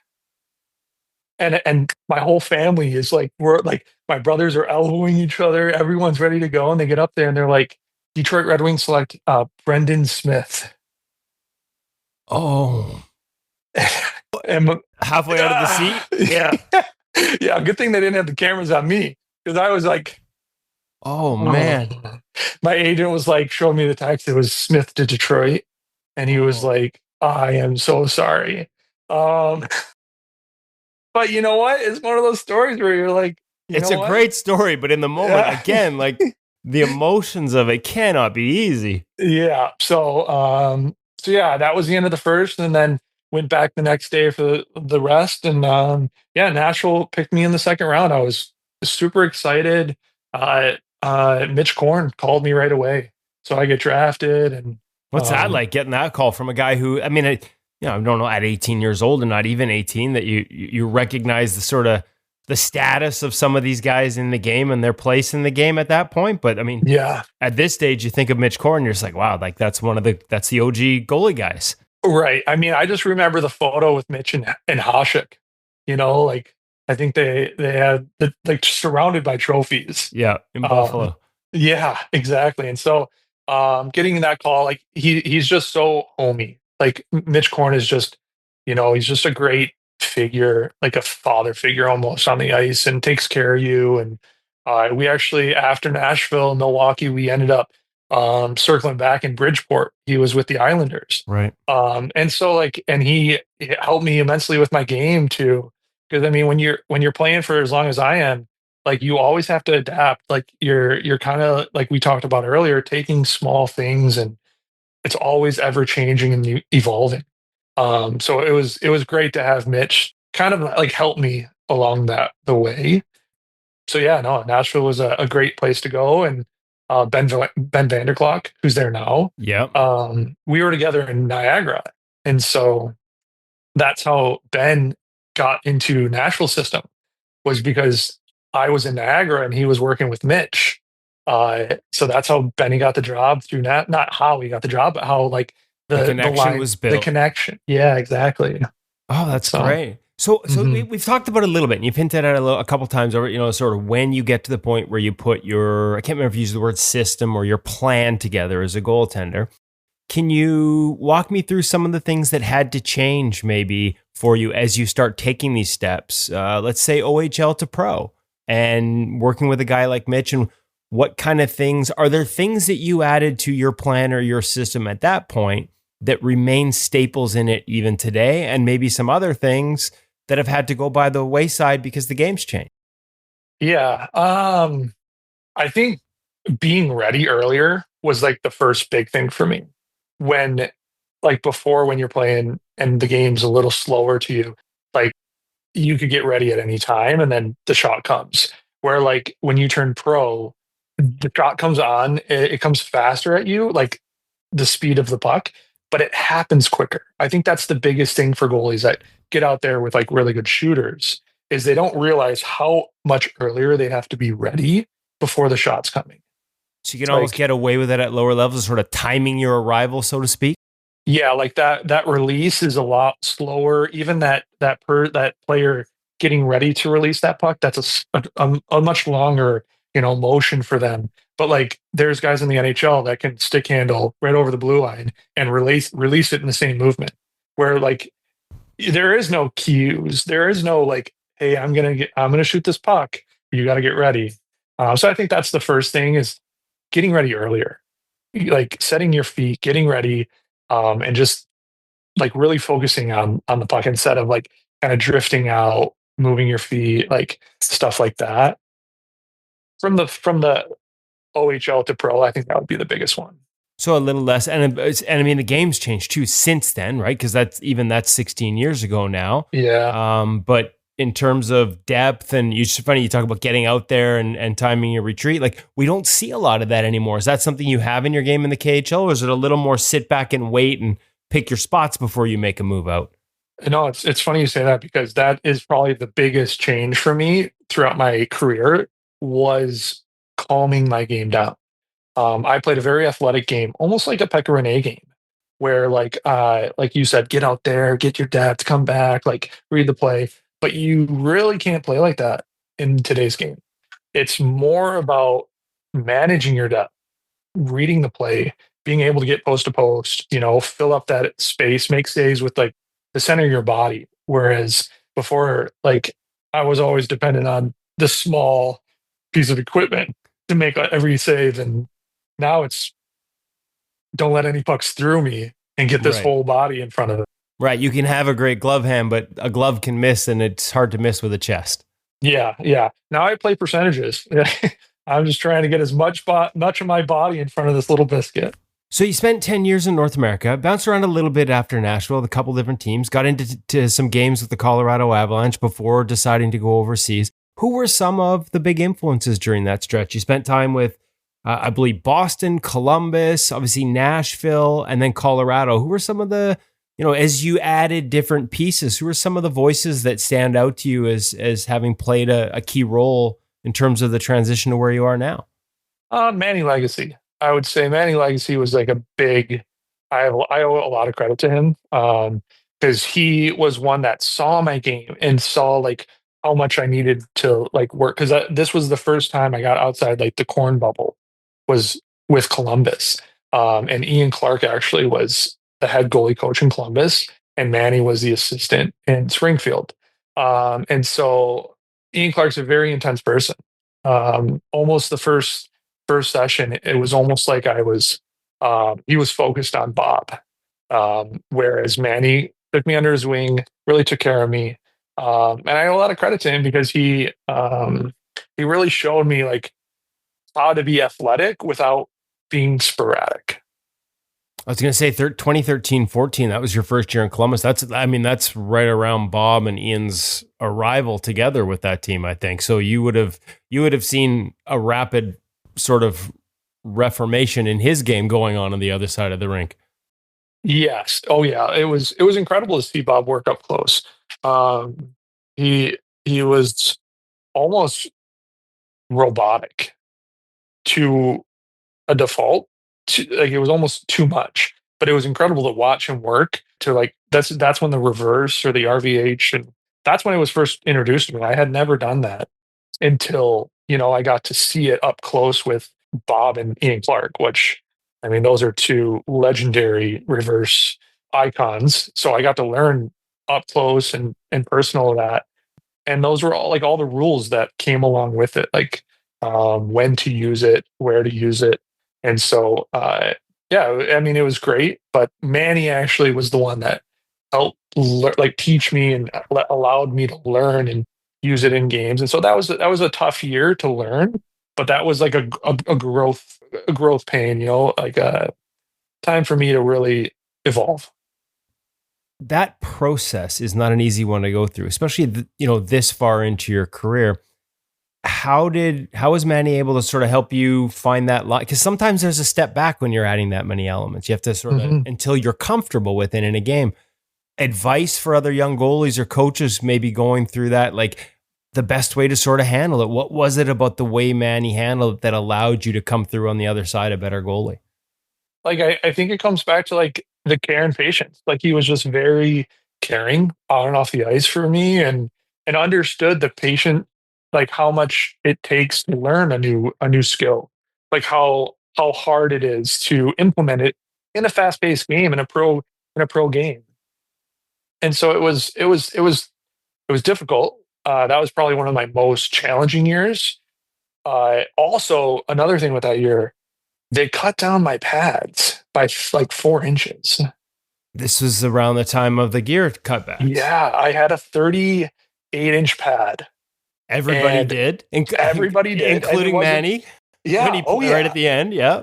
And I remember I showed up to camp, and my pads, it looked like someone took like hedge clippers and like hedge clipped my pads straight across like the top. I almost had no thigh rise. And I went in the butterfly, and I couldn't close my 5 hole, and I was trying to figure it out. And that was before they knew like how to, like, I don't know, get around the rules, or like how they measured. No one knew how they measured the pads. Right. It was kind of all new. So nobody had sort of figured out how to take your maximum height and shift it up your leg a little bit. Yeah. Or move the knee stack down, or get the S curve in your pad, because that's, they measure it kind of like, like low to high. And when I would get my pads, they would be completely stiff. I would tie them up in a knot, get the clear tape, get the skate lace, and I would tie them all up. You like them to be more flexible. Oh yeah, back in the day for sure. And so I'd have like this big S curve pad, but when Vaughn would deliver them to me, they were like a brick, like straight as can be. And so I think that was probably my downfall that year, was I had no bend in the pad when I went to the NHL office. And so the NHL pretty much drew a line and sent him back to Vaughn. But clip. Oh. They chopped him. So that was tough. That was tough, because your pads, those are your tools of the trade. That's hard. It's interesting. It's an interesting year, like, to go back to the CHL and the OHL days. Like, this year, there's changes in terms of who the actual companies are that can supply pads in that league. It's become a Bauer league, and there's a whole bunch of goalies going through it right now. It's early August, and they haven't figured out what they're going to wear the next year. And I'm sitting there looking at that, and I'm thinking, man, like, this is a big year for a lot of these kids, and that uncertainty is really hard to deal with. I can't imagine arriving at training camp and losing 4 inches off your pad. That's even harder. I know. Yeah, I know. Trust me, I put them on, and I was like, oh no. Where's the rest of it? Yeah, exactly. Yeah. Okay, so after that, some time with Boston, and then Colorado. Some of the different, Boston, I'm trying to think, it'd be Bob Essensa there. Another, really strong bunch of names here: Mitch Korn, Ian Clark, Bob Essensa, that should be in the Hockey Hall of Fame. Note to the voters, get on that. So that was, Boston was probably where all the, like, not the work, but the patience and the learning that I learned from Manny, kind of like, that's when it blossomed with Bob, Essensa, and Tuukka. Tuukka's one of the nicest goalies I have ever been able to call a goalie partner. He is so nice, and he taught me how to reverse with your pad inside the net. Yep, the shin on post. He was shin on post. And I don't know if you've seen any of my games the last 4 or 5 years. He taught me it, and it is amazing. I still use it to this day. I think it is so great in certain scenarios. So that's like the Boston Providence years were like, that's where my game started to like really flourish, because I started to learn and know when to use these, these new tools in the toolbox. So you've added all these tools, some rules about when to use them, and now you add the shin on post reverse. Yeah. benefits? Like if other goalies are asking you, hey, how come you use that? Is it situational completely, or is there a toll on the body that isn't there compared to skate on post? It's definitely easier on the body.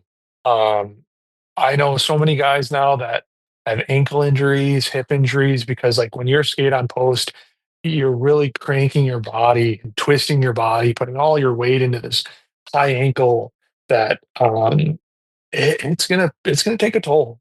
And so Bob and Tuukka were explaining to me, like, you can seal the short side, you're taking away all this, and you can still push off. I think that was the hardest thing to learn, was how to push off from the post. I remember the first time Bob asked me, he was like, hey, can you push to this point in the crease? I thought he was crazy. I was like, I need my edge. And he was like, no. I was like, okay, how about the post? He's like, no, you use your toe inside the net and get to this point. And we just did it over and over again until it almost just became natural. And that's when like, okay, when do I use this, and how do I, like, what scenarios is it beneficial to use this over the reverse? Are there still times where you'll go skate on post, or is it, again, all situational, but having that extra tool allows you to not do it all the time? Yeah, I mean, of course, there's going to be times when you have skate on the post, or toe bridge on the post. Like, you always have to have the ability to do it. Like, there's not one goalie in the world that's going to hit their spot every single time. Like, when you're a pro, you're going to hit it a lot. Like, and there's going to be times where you get bumped, something happens, you lose an edge, and then you got to have a late push, and your angle's not where you want it to be going back to the post. But you have to be able to, change and find a way to get your balance and skate on post, go bridge on post, skate in the net. Like, it all works for me. 2 years in Boston and then off to Colorado for a year, get a chance to play. I mean, and you've been up, but you hadn't had a chance to play from what I can see up until the Colorado trip. What was that like? Who were some of the influences that you arrived in Colorado with, and where's your game at by this point? Yeah, so I'm feeling really confident with my game at this point. Like, it was working for me. Like, I had 2 really good years in Prov. I had a little stint in Iowa when I was the last one cut from Boston. We were at the team dinner. Everyone was together, and Sweeney calls me into a meeting and says, hey, Smitty, we're actually going to loan you to Iowa. So I was a little shocked. I was the last one cut from the Bruins, and I just assumed I would go to Providence, but they had McIntyre and Subban there that year. And so they ended up signing Gustafson, and I went to Iowa.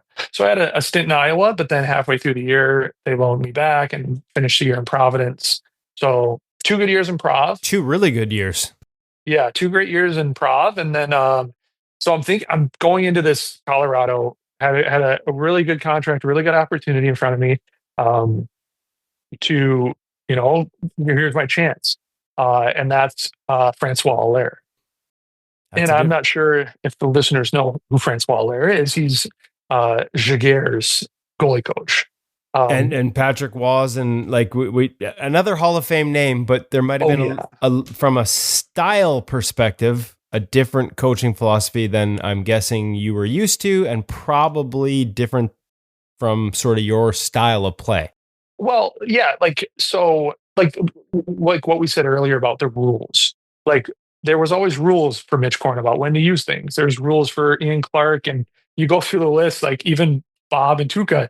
When do I use this tool? When do I go shin in the net? And but Francois Allaire was the one that it was almost like orientation all over again for goaltending for me. They sat us in a room. He had a whiteboard, and he for like an hour and a half, 2 hours, he explained to me how to play goalie and the rules that he has, where you have to go straight down. You're not allowed to slide. When you go down, both knees have to touch the ice. Your shoulders have to be square. You can't have your shoulders twist left or right. Your gloves, when you make a save, your gloves have to be, 2 to 3 inches in front of your body. Because if you make that save and you miss it and it hits a piece of your glove, you want it to hit your body. Or if you want it to hit the net, like miss the net. This was like a whole new world. Probably a lot of things that when you're on, you're probably doing already, but it's a little firmer. It was very firm, but it works. Like, it was almost like you're like, I don't know how this is going to implement into my game, but you know what? I'm open to the possibility. It works. It's just going back to like that art, like the reverse learning from Nashville to Columbus, where it doesn't happen overnight. It takes time and practice to like have that implement into my game and be successful. And so that was a very hard, almost jump in the deep end of the pool with Francois Allaire, where like he would watch us in practice and he'd be like, nope, do it again. Nope, do it again. Because like he's like, you're gonna want to do this in certain ways. And so it works. And I mean, there's a reason, like you said, Patrick Waugh, Jaguar, these goalies that are Hall of Fame goalies, it works for them. And so clearly it's going to work for me. But it just took a long time, another 2 or 3 years to learn how to implement it. How to get, yeah. So again, like you're feeling good, you're coming in and it's like, there's nothing wrong with what you're being taught, but it's like, wow, I got to start again on a whole bunch of different things, and getting to a point where it's innate in your game. That's a lot. That's right. And like, if you're an NHL goalie that grows up in a system and you go straight into like the NHL, if you're like a backup or even a starter and you stay in that system for your whole career, you're probably going to have like, you're not going to have to go through these growth, these learning bits, because your game has got you to the highest level, and your game is essentially good enough to like produce at that level. And so essentially they're just going to try to like keep you, refine little skills and keep you feeling good about your game. Whereas a goalie like myself, where a bubble AHL guy, needed that work. And that was probably like some of the hardest things, was learning how to get better, learning how to get bigger in the net, learning these new skills. I think that's why my career's lasted so long, was I was able to, I wasn't hard-headed per se. I was open to learning new skills. Advice there? I mean, and you probably just gave it, because I mean, you went through it to the extremes. Like I said, we just listed off a bunch of goalie coaches who should be in the Hall of Fame, but also all have very, in some degrees, some of them rigid and very specific ways to play. Young goalies go through this a lot, like different coaches, summer coaches, get on a new team, junior, you got to impress that guy. Best way to manage this as a young guy who has to impress the guy who wants you to do something different, because he controls whether you play or not, but also has to find a way to stop pucks and feel good about their own game. What would you say to those young goalies? Yeah, I mean, it's hard to be. It's very difficult to be hard-headed and think that your way is the only way to play goalie, because there's 1,000 ways to play goalie, and they might all work. And of course the game changes, but even still today, Jonathan Quick is successful in the NHL in today's game. And you look at like Halliburton, who is also successful, and their games are, day and night, comparing them. But you just have to be open-minded to change. And sometimes it works and sometimes it doesn't, but giving it that opportunity to see if it works for you, I think, is probably the advice that I would give to the young goalies. Okay, so being open-minded to change, one more year in North America, and then you make the decision to go overseas. Can you walk us through how you end up in Kunlun and end up at the Olympics representing China in Beijing? Like that process, because I'm assuming the decision to go over there was tied to that opportunity. I'm not sure if that's the right assumption, but... No, you're right. So yeah, I had a good year in Bridgeport. That was the year where Mitch Korn and I reconnect. And he helps me out, like get my game where it's really great. Like I played a ton that year in Bridgeport. I had a good season. And before the end of the season, I got a call from an agent. He's like, you might want to sit down for this one. And I'm with my wife, and she's like, what is like free agency's not till July 1st. Like even she knows this is like what's going on. And so he's like, I got an offer from China. And I kind of giggled. I was like, what are you talking about? Like, and he was like, they have a team in China and they're looking for a goalie, and you're top of the list. And I was like, all right, well, tell me the details. And so you told me the details, and it's in Beijing. They're going to take care of you. Like they're looking to put together a team for the Olympics. And I was like, the Olympics? And he was like, they don't know if it's possible, but you're eligible. Like you're a prospect like for that. And I was like, well, the numbers were great, and so we signed the deal. We signed the contract, and went over there. And the K is a completely different world. They breed these Russians to play hockey. The two biggest buildings in most of these cities are the church and the ice arena. And so you see the skill that these guys have. Like Mitchkov, for example. I saw an interview recently where he says he hates dump and chase hockey because he wants to control the puck as soon as he gets over the blue line. There's a million of them over there. There's 1,000 of them where they just get over the blue line, they curl, and they look for the other guys that want to keep the puck. And it's a different game. It's not that funnel to the net. And to be honest, I appreciate it so much more because it's like a dance for them. They want to make it look beautiful. Okay, so as a goalie, and we've heard this from different guys that obviously during the lockout, guys went over, had different success, came back with different stories, but one of the ones that some guys embraced, and some guys have embraced it and then come back, felt more patient because of it. Other guys they just couldn't do it. But pass, dust it off, pass a couple more, like just that, not everything to the net, not everything funneling. The amount of east-west, the amount of patience required as a goaltender to sit on that. Yeah. It's another learning curve, another where I had to be open-minded, where my game was successful to a point, but before on a 2-on-1, I would have, like we said, like I'd have a little bit of depth. They make that pass over, and I'm doing everything I can to get back to that post. And guess what? I would get there. There would be nothing to shoot at. But they're not shooting. As the Russian days, they're not shooting. They're coming back cross crease, and this guy taps in an empty net. And you're like, wow, like, and this isn't one guy in the league that can do this. It's every guy in the league. It's the defenseman that jumps up in the place. He's doing it too. You're like, it's in their blood, and they're really good at it. So you just got to learn. You got to learn to see like the game in a different way. We talked too about depth and the evolution of the game. Do you stay a little deeper and let those things unfold before you make a commitment? Oh yeah. Kyle Kaiser was with us this past season. First 3 practices, we're sitting on the bench together. And he looks at me, he goes, "Hey, why do you play so deep?" And I was like, "I have to."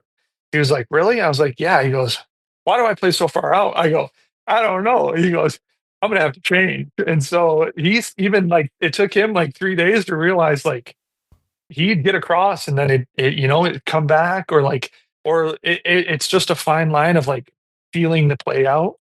And so it's a different game over there. But even in the summer, like I'm skating with NHL and AHL guys here, like it works.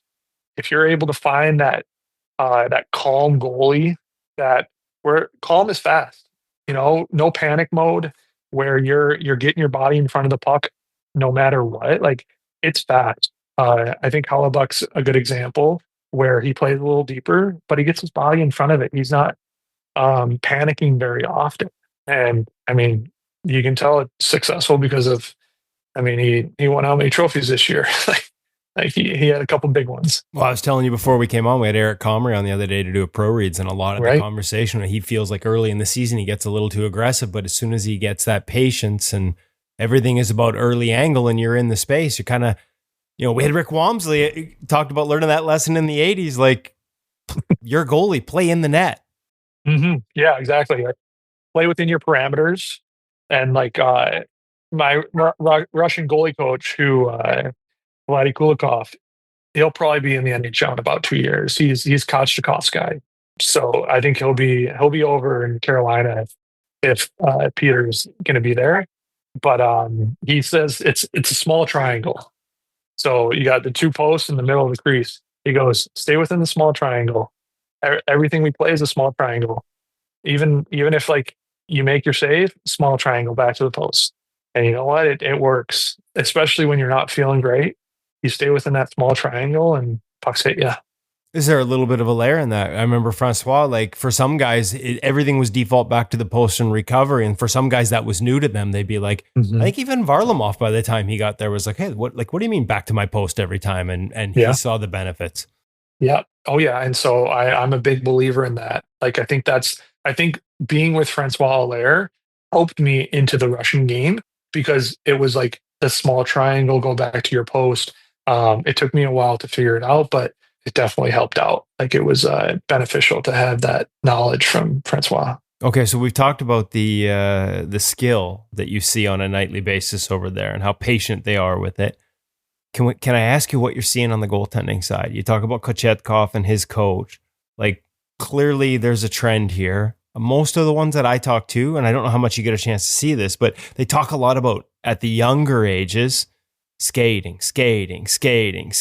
no pucks, like just they're like ballerinas out there on their edges as well. Yeah.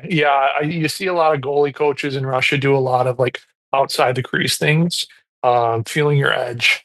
And I do agree with that. Like I do to a point, because when you have the crease underneath you, you really know where you're at.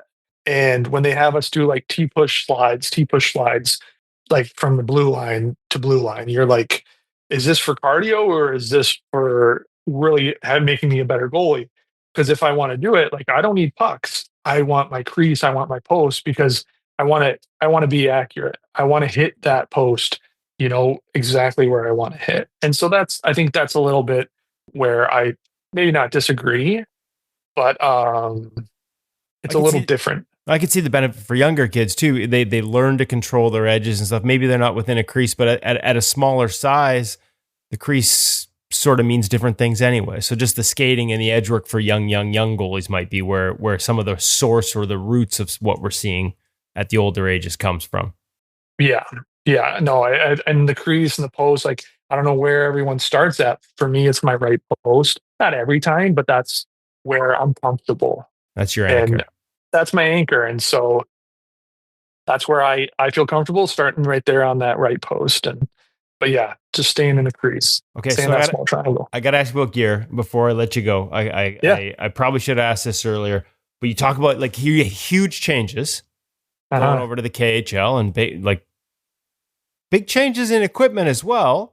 Part of that is the KHL, but you were a Vaughn guy growing up, Michigan guy. That's pretty common. The switch over to Warrior, because you're one of the guys who's used the slide plate at the pro level. So I'm really curious because we're reviewing it right now, and I got junior guys out in it and trying it. Your experiences and why you embraced it. So I was a Vaughn guy, very loyal to Vaughn because I had success with it.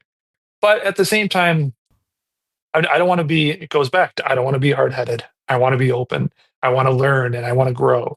And so Warrior contacted me and said, hey, we have a new line coming out.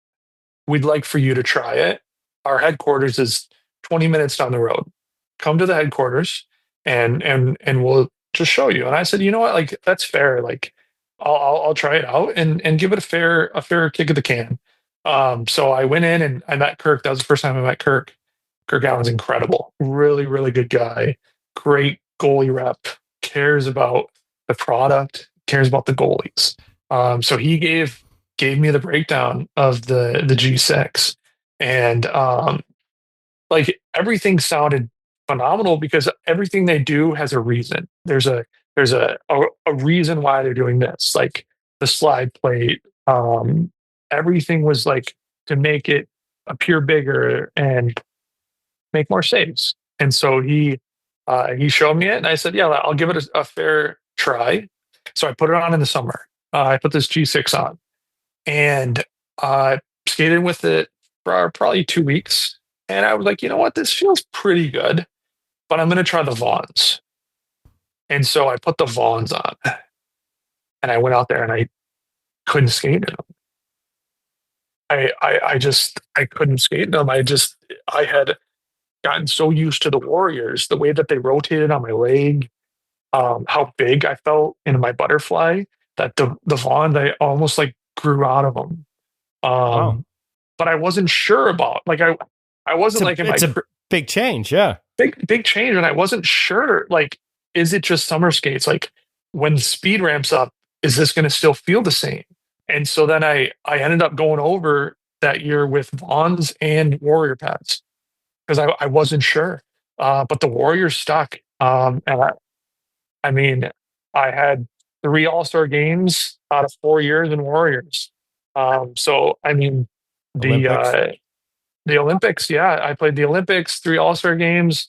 One got canceled because of the pandemic. But when people they ask me about the Warrior pads, and I'm brutally honest. I'm like, listen, it works for me at the KHL level, and it's the same pad that if you go in the store and buy, it's the same pad. And so it worked for me. I had a lot of success with it, and that slide plate, I think that's another thing that we really haven't touched on. Yeah, it's the next evolution. When they brought out carbon fiber sticks as opposed to the wood sticks, people were like, whoa, what is this? What is this? I think this is just that next step in evolution where it just makes sense. It makes sliding so much easier. Doesn't matter how rough the ice is. And you get used to it. There's a learning curve. Like, it feels like you're really fast out there, but then, once you get used to that speed, it's easier. It's not as much of a toll on your body. Do you feel like it's, I don't know, I don't want to say added years, but do you feel like physically it's been easier because you don't have to push as hard to get where you need to go? Is that, am I overstating that? No, I don't think so. I mean, if I were to go out there and skate for 20 minutes, could I tell a difference of like with or without a slide plate? Maybe not. Like on my body, like you wake up the next day, probably not.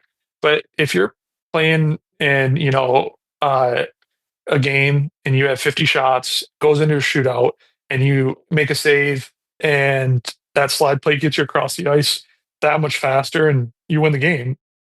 And then the next day you wake up, like it's impossible to compare the two exactly without. But I think for sure it's not as much of a toll on your body because there's less drag. Like, I've seen guys melt candle wax and put it on the inside of their pads to make it slide better. Whereas this is it's a little piece of plastic that goes on the pad that eliminates drag, and so it works. One thing that I noticed, like, I thought there's an adjustment. I'm guessing you went through an adjustment period. You talked about that. Once you sort of trust that you're faster, I found it easier to be patient. Mm-hmm. That's what we said earlier. Feel like I had to get there like I had more time. Yeah. Like we said earlier, calm is fast, and patience. Like, if you're not panicking and you're calm, you can be fast because you can get there. And when they catch that puck, if you're there and you feel big and you're taking away all the space, those guys look up. They're the ones panicking, not you. And that's what you almost want, is you want the shooter to feel panic. You want them to feel that pressure of like, oh, I'm getting closer to the goalie. There's nowhere to go. What am I going to do? And you're calm and you're there. And then they throw it into these like skates, or they're like, oh, I don't want to look like it. Like, I don't want to look like I don't know what I'm doing. Boom, right in your belly. Like you when you're calm and patient and square and big, that's when you're fast. Because if he does make a great play, say he gets it back cross ice, you're already there. You're ready to push. And like you said, like, the faster you are, the more saves you make. Do you use, or did you try the ARS system, like the elastic toe size system, or have you gone to more of a traditional? I did try it. Kirk set it up for me. One of my first skates. The only thing is, when I was pushing off, like, there was too much give. And I felt like I was, I felt like I was losing power, as opposed to having like the skate lace, where I felt like that transferred the power from toe bridge on, or even where I do shin inside. Like, I felt like when I was pushing off, like I was losing. Exactly. I was losing that power, where that elastic was like allowing my foot to slip. And then I wasn't getting as hard of a push across. Yeah, and that's what we see with a lot of like the elastic toe tie systems were kind of becoming increasingly common, but at the highest level, guys kept going back to skate lace because there's a fixed endpoint, and when you're into the post on it and you push, there's no sort of like, it's just immediate. Yes, exactly. And it's almost to the point where, similar to the 3D tongues, like the new True 3D tongues. So I tried those this summer, which it's similar to, it's very like, it's not elastic, but it's very squishy. Right. And it takes away a lot of the pain from lace bite. But when it gets down to it, you don't have that hard felt tongue where, like, when you're pushing, you want all the power to go from, you work so hard, you lift so many weights, you do so many jump squats, and like you want all of that power, all that work that you've done to translate into your pushes on the ice. And I felt like the 3D tongue, the toe ties with the Warriors, like I feel like I'm losing efficiency. I'm losing that power. Yeah, there's a delay before it transfers. It goes into the elasticity, into the squishiness before it connects to the ice. Yeah, exactly. Absolutely. Okay, I got to ask you one last one. I've kept you way longer than I promised, but I need to know about actually using the removable palms at the pro level, calipers, and why. Yeah. So I think Kirk nearly fell out of his chair when he asked me something about the pad, and I pulled out the caliper. So my dad works in the steel industry. And so when I was younger, I'd ask him, I'd be like, hey, can you get something that I can measure some really small? He's like, I'll just get you a digital caliper. And I was like, I don't know what that is. He's like, here. So he handed it to me, and it's literally just a sliding measurement tool where you can get down to like 10th, 100,000ths of a centimeter. And so I was like, oh, this is perfect. And I feel like I'm a bit of an old school goalie where I like tinkering with my own gear. Like last year I cut a G7 open. I think like I just wanted to see just to see what was inside. I love it. See what you've got some Ryan Miller in you. Yeah, I know. The NHL, you can't do that in the NHL. You can't touch your stuff. I was like, it was like a knife to the heart when they were like, you can't do any of this. What are you doing? You got to send it to the office. And I was like, what are you talking about? Like, it's the same gear. But in the K, like I stay within the rules and regulations. They're a bit old school. They have these wooden measurement tools. So you put your gear on, no jersey. You stand there, and they just measure everything like this and take a video, send it into the league, and you're good. So as long as it's within the measurements, you're fine. So I can tinker and play with it and everything. But yeah, that digital caliper, I think Kirk fell out of his chair because I asked him about the palm or like where it connects and everything. And he was like, yeah, here, open this one. And so I opened it and I measured them, and he was like, what are you doing? I was like, well, I want it to be exactly the same. And so with the removable palm, you can make the angle of the glove. So like different, like the 580 and the 600, I think. Right. So the glove's got a fixed break, but how your hand sits relative to that break, you can adjust it with the palm. We've heard right up to the NHL level, guys will be like, they know if a certain guy made their glove or another guy on the line and they want a certain guy. With the calipers and the removable palm, you're able to basically make sure the fingers are in the exact same spot every time when you put in a removable palm. You're essentially eliminating any human error when your glove's made. 1,000%. I think that's a great way to put it, because with Vaughn, I could tell who laced my glove. And there was a guy that retired from lacing my gloves. And I called Berkey, who's now a True, but I called him. I was like, Berkey, what happened to these gloves? He was like, listen, our glove guy retired. I was like, how does he retire? Like, and so he's not allowed to do that. He's not allowed to retire. And so I was like, where is he at? I'm going to go drop him off a new set and see if he can lace him up for me, for old time's sake. But no, you're right. So with the Warrior removable palm, I'm still in the Warrior gloves. I love them. You can change them.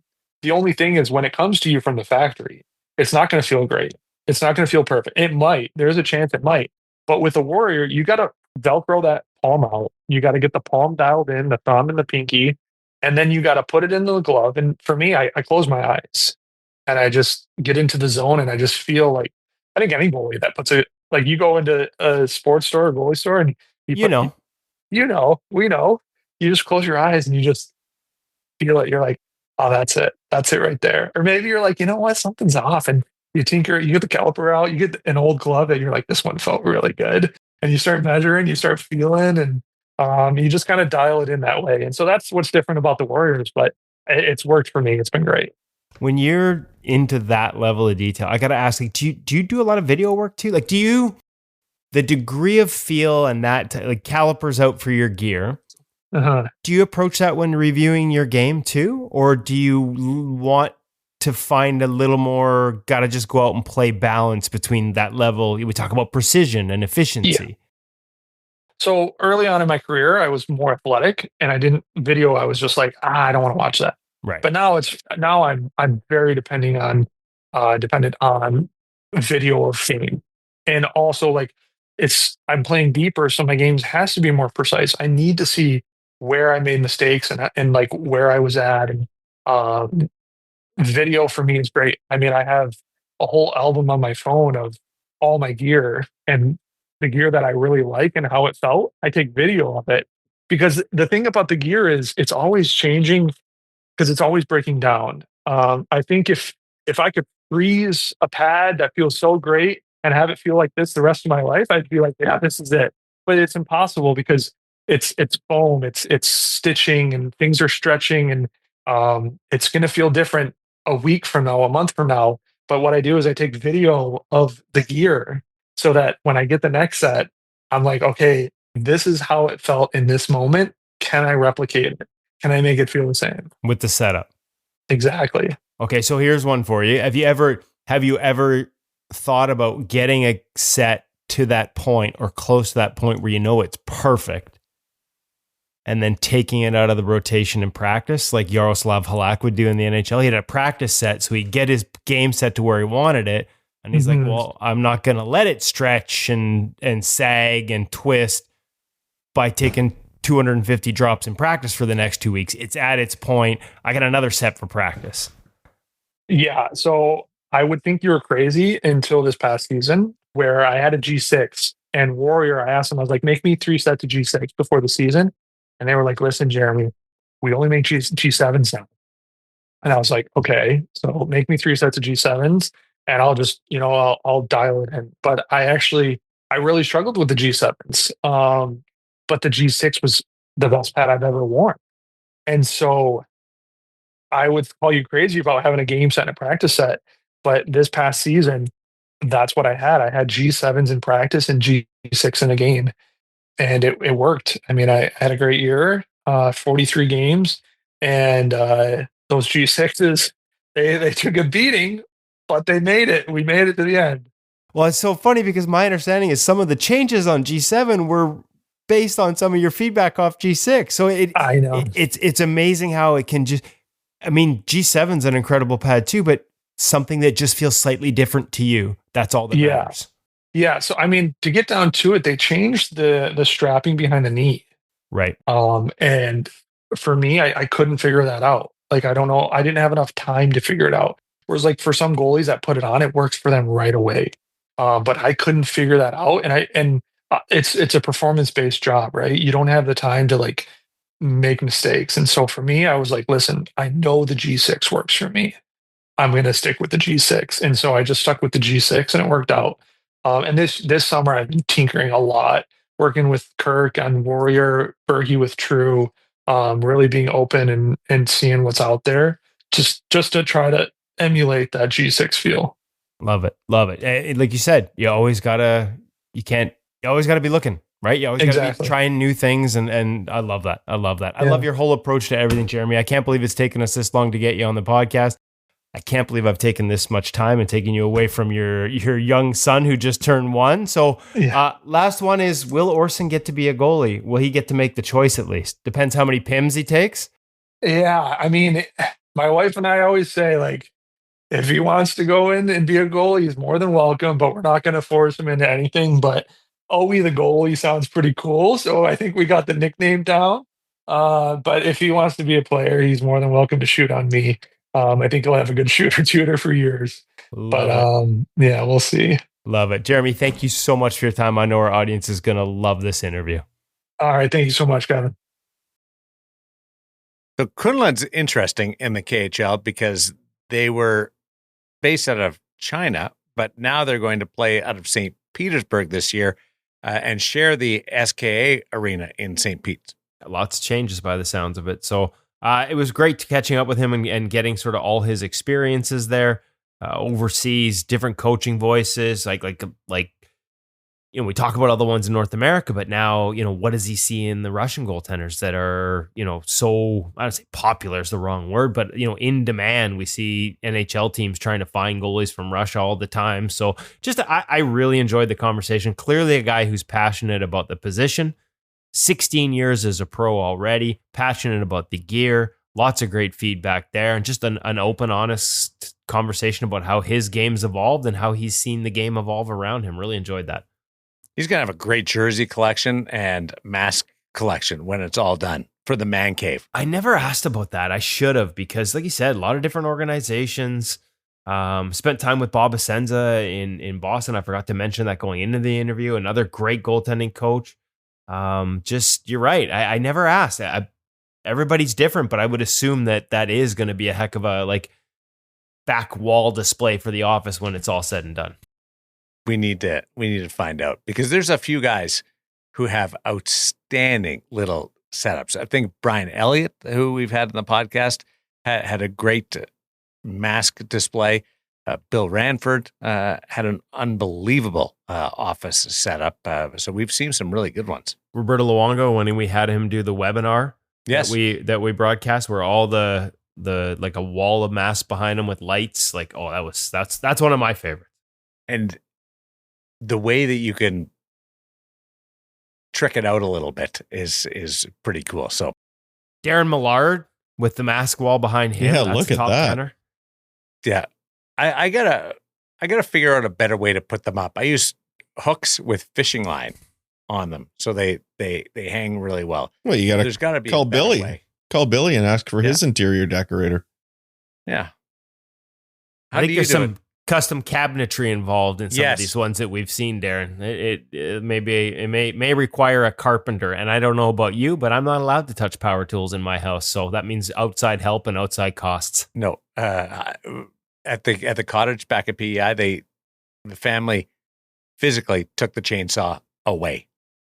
So I'm with you. Chainsaw. There's no way in a million years I should ever be allowed to handle a chainsaw. I once built a swing set with a little fort in the backyards for my kids. I did have to cut the lumber. It wasn't all prefab. My brother and dad literally set an over-under and took bets on how many times I would end up in the emergency ward. They barely let me change the light bulbs in this place. What's and the did answer? You end up there in the hospital? I actually managed. So two things. I will give myself a little back pat here. There were 0 hospital visits. There were 0 injuries sustained. And when we sold the house, 15 years later, that swing set and fort and slide kit was still standing, and I might add sturdily, for the next generation that bought. They had young kids. They kept it in the backyard.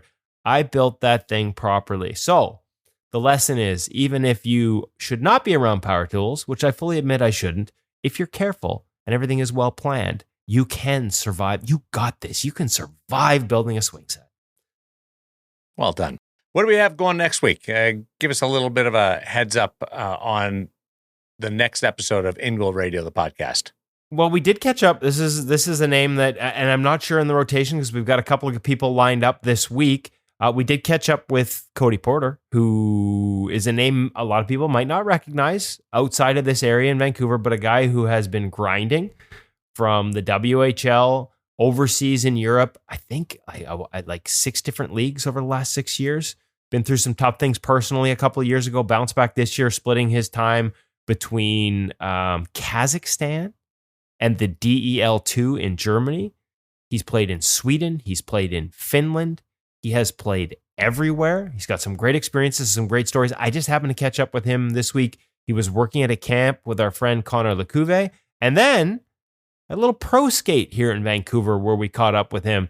A couple of guys you might have heard of shooting on him at this pro skate.